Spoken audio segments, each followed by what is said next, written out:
ఇలా లాక్కొచ్చేయడమే, అస్సలు మొహమాట పడతాం. సో గొట్టలు వేసేటప్పుడు మన అంత మట్లో మట్టితో చేతితో మట్టిని దేవుతూ ఉంటే అవ్వదు అనమాట. సో బొందలు ఉంటాయి, కుళ్ళిపోయిన బొందలు. ఆ బొందలు వేసుకోవడం వల్ల ఏంటంటే సో బలంగా ఆగుతుంది, నీరు గమ్మున ఆగుతుంది అనమాట. చూపిస్తాను చూడండి, ఇక్కడ చేను నిండా బోల్డ్ బొందలు ఉంటాయి.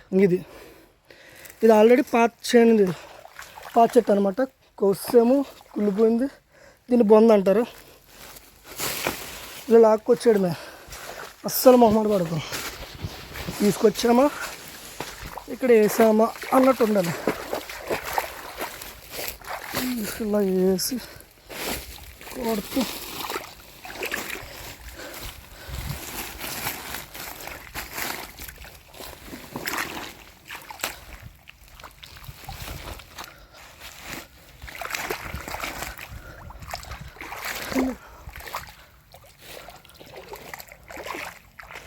సో ఇలా అనమాట.